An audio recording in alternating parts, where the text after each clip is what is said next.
jonglent sur les toits en regardant leur pays d'origine. Nous sommes dans le sud-est de la Turquie, au bout de cette vallée, la Syrie.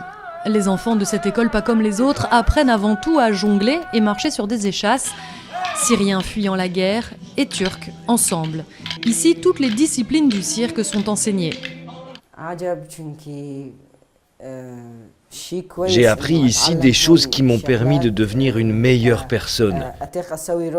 Ce que je fais ici, je n'aurais pu le faire nulle part ailleurs.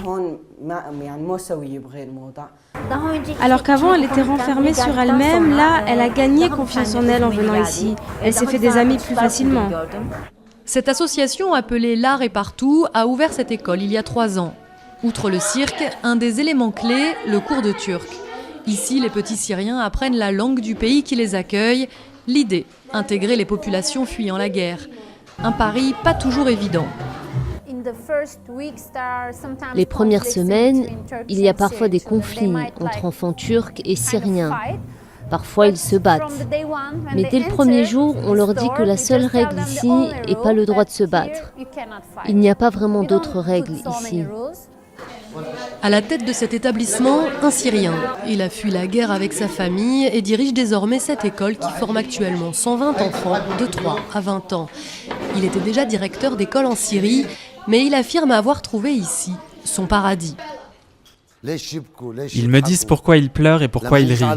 Quand ils se fâchent avec moi, ils me le disent, et quand ils sont contents, ils viennent m'embrasser. C'est ainsi que nous vivons ensemble, du matin jusqu'à 5 heures de l'après-midi. La Turquie accueille actuellement près de 3 millions de réfugiés syriens, dont 90% vivent dans les villes au sein de la population turque. Seuls 10% sont dans des camps.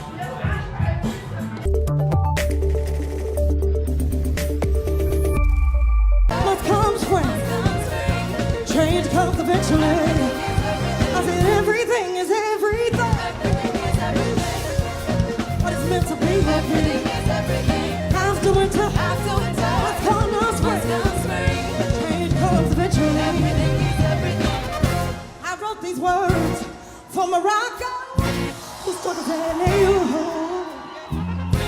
who won't accept deception instead of what is true.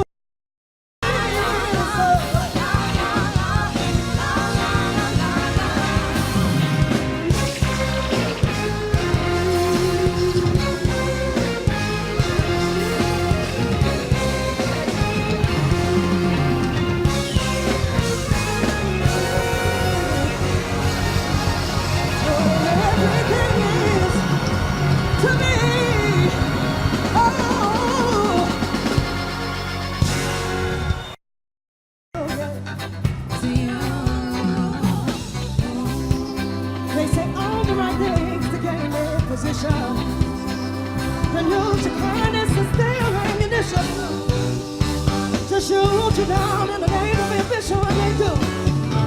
Oh, they do. Forgive the Father.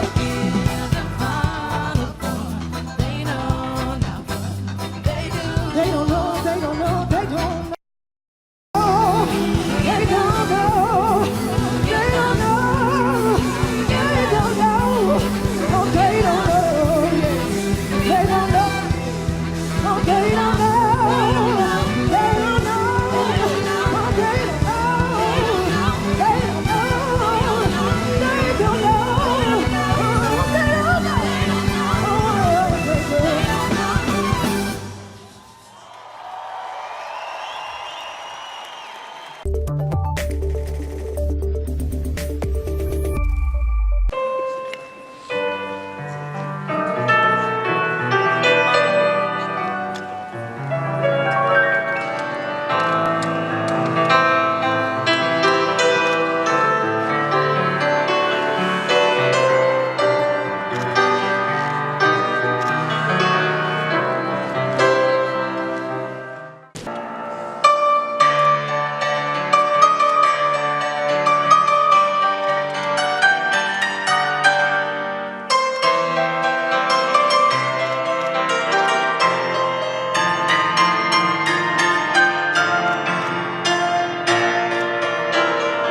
mais il veut pas aussi.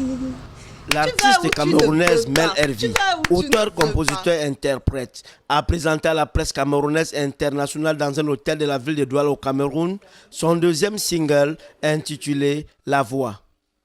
Toute belle, joyeuse et souriante, l'hôte du jour s'est prêtée au jeu des questions dans la convivialité.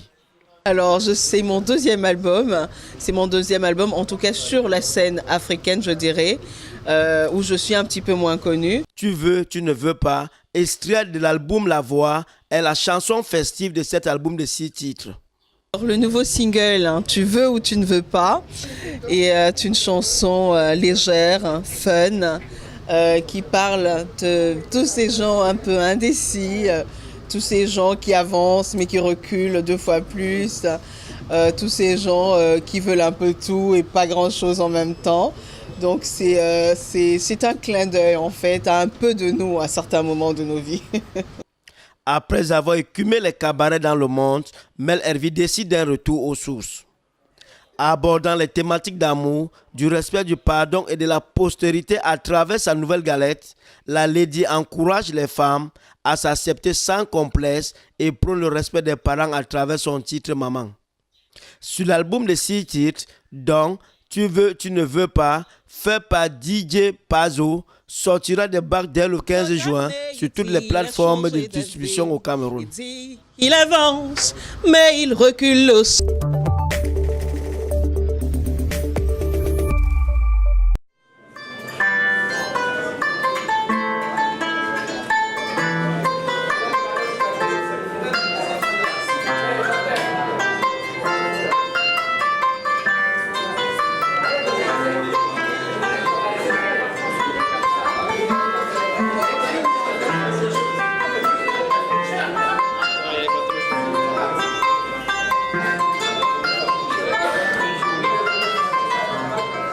À 45 années, effectivement, c'est lourd, mais ça a commencé même, disons, en 1962, quand j'avais déjà 10 ans.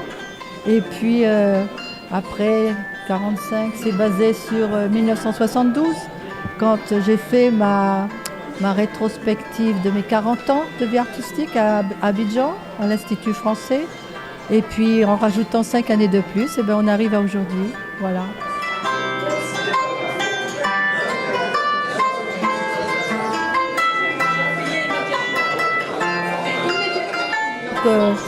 J'ai commencé par être graveur, je suis graveur, auteur, illustrateur de livres pour enfants. Quand je dis graveur, ça veut dire que je grave à la fois sur du zinc, du cuivre ou du bois. Illustrateur de livres pour enfants et auteur. J'ai 17 livres édités en tant qu'auteur-illustrateur. Et puis le petit dernier qui s'appelle La surprise de Papa Noël. Eh bien, il est né à Noël, en 2016. Et puis c'est le seul ouvrage que je n'ai pas illustré.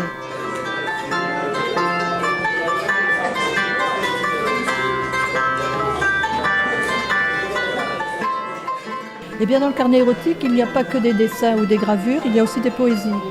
Et puis, c'est une sorte de carnet de voyage.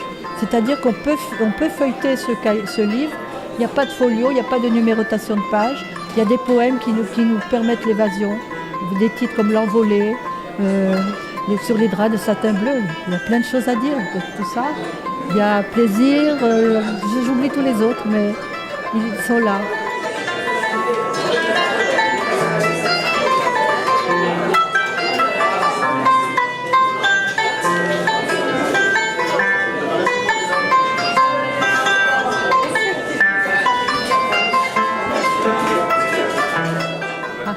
La particularité d'Annika Semion. En fait, il n'y a pas que le nu que je traite, il y a aussi les mamans, les enfants. J'ai beaucoup de maternité dans ma production. Le nu, effectivement, c'est peut-être une sensibilité particulière que j'ai depuis très longtemps, parce que quand on est étudiant à l'école des Beaux-Arts, on a des modèles, on étudie le nu, on a même des cours de myologie, on étudie l'ostéologie, la myologie, enfin... Vous voyez, on apprend à construire un corps, on apprend à dessiner les corps d'après modèle, et puis après, à nous, si on est vraiment artiste dans la vie, d'avoir la possibilité de créer soi-même ses propres images. Vous voyez ? Et quand on crée des personnages, qu'on les met dans des décors ou pas, n'est-ce pas ? on a envie de les partager, on a envie de les faire connaître aux autres. C'est un peu ça mon but. J'ai envie de partager. Et quand j'initie une exposition, j'associe toujours des écoles, j'associe toujours même des enfants, suivant les âges. Bien sûr, ils n'ont pas le carnet érotique avec eux, mais ils ont des illustrations qui correspondent à leurs livres, les livres pour enfants.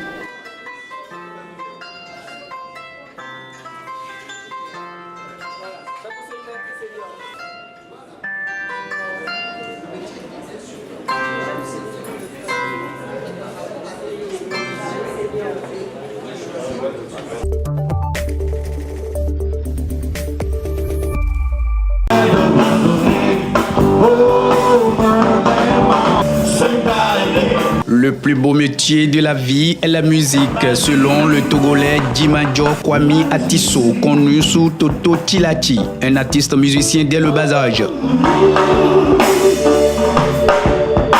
Il y avait un grand orchestre dans ma maison, il s'appelait Echo National. Et c'est là où il y avait des grands musiciens. Manu Dibango était passé là-bas, Afia Mala, Salif Keita et Bella Bello, tous ces gens sont passés dans ma maison. Et du coup, j'ai suivi les traces, les pas de mes grands frères. Donc tout petit, moi je suivais ses pas. Tout potentiel qui manque des facteurs d'éclosion reste à l'état embryonnaire et plus national. Et j'ai mon album qui est sur le marché, qui est sorti, ça fait déjà 3 ans et demi, voire 4 ans, qui a pour titre New Age, la Renaissance, des vraies structures, des écoles, je parle des écoles de musique, on n'en a pas ici. Franchement, moi je trouve que c'est les cabarets qui sont les vraies écoles de musique par ici. 55 ans après l'indépendance, le monde musical est encore au seuil de ses beaux jours au Togo, selon l'artiste.